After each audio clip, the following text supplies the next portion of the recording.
wet. Look at that. I should go get my gloves on. Get that out. I can finish taking that piece off. I got the J-rails or corner molds, whatever you want to call them. And I got those off with no damage. They're sitting over there, nice and protected. I also got a case of Dicor butyl tape in today. So when I put those back on, it'll be all new. Same with the windows. Just 5 rolls to get started. I know I'm going to need more than that because I'm going to replace it everywhere. Top corners and everything as well. But I just thought I'd show you guys what stage I'm at. I got this panel loose. I'm going to disconnect it over here, and I'd like to try to get it disconnected from this galvanized sheet metal today, but I don't think I'm going to get that far. So I'm going to pull it off of here, pull it off of there, and I'll just let this float. And then I'll pull this piece out, get the last of this rotten out, get that piece out, because that needs to be done, and everything over there has got to get ripped out. So I'm going to start to rebuild my interior frame, and then I got to go get 2 sheets of paneling and stain it, because the paneling's got to go on first before I do the stud work. That'll be done from the outside, and that's why I want to remove all this aluminum, because I'm going to put it back together the way it was done originally, and that is to attach the paneling to this frame. So you can see the paneling here. So I'm going to attach the paneling to this frame and then put all my studs and everything back on the outside. And then I'll have to insulate from the outside, and I'll have to do all that wiring and everything from the outside.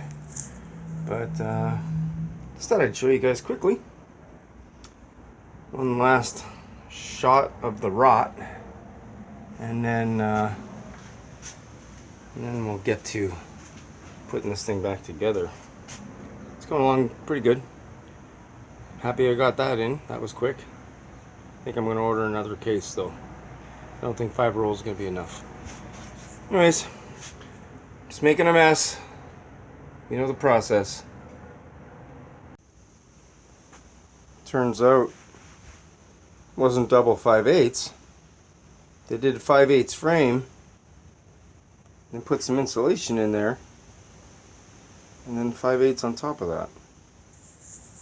So what I'm going to do is I'm going to take out all this insulation. We have the aluminum pan underneath it here. You can see the aluminum pan. So that's why I like these trailers, because they're fully aluminum. Even the underbelly is aluminum. The bonus side is it can't be attacked from the weather from the outside, but the downside is if water gets inside of there, it also won't escape. That's why you got to keep an eye on your leaks, guys, if you got a leak. So remember how the plywood only looked like a foot of it was rotten along that edge, and a lot of people would only come in this far and cut it and repair it. But you can see, because this one has that framing, how much rot is underneath of all of that.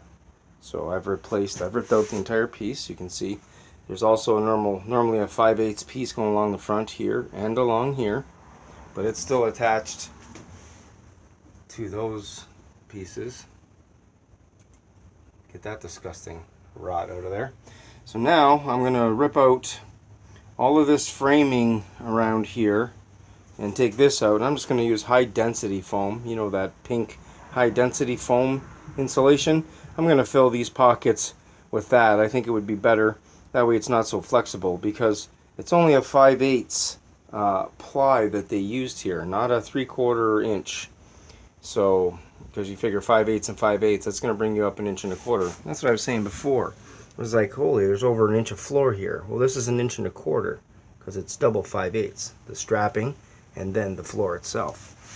So, what I'm thinking of doing is cutting this out from the seam here and restrapping this with 1/2 inch all the way around.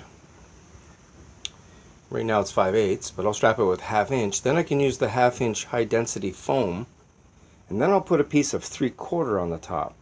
because 3/4 and 1/2 inch is 1.25 inches. Well, 5/8 and 5/8 is 1.25 inches. So it should still be level. And even if it's not perfectly level, it's okay because the front of the gaucho drops right down here on the lower floor. So this is behind the gaucho wall. So if there's a little variance, it's not going to hurt anything. I could technically go 3/4 and then 3/4 and have that section of flooring sit higher than both of these sides. It wouldn't really affect anything. But I'm going to try to keep to the original specs. So anyways, I'm going to cut this. I'm going to zip tool this strapping out right here and this piece right here, and that'll just fall off. Obviously, it's so disgustingly soaking wet and rotten. The front one's already gone. I'll cut this one here, and it looks like there's an overlap right here. So what I'm going to do is take my buzz tool and I'm going to buzz it all the way underneath it there, and then I'll do 1/2 inch complete strip here, and that should flush everything up pretty even for the floor over here. There you go, guys.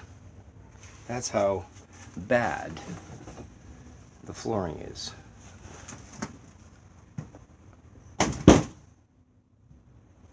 Oh wow, if you could smell that. Nice thing is the back of the camper is wide open right now, and I don't have to put up with that musty smell.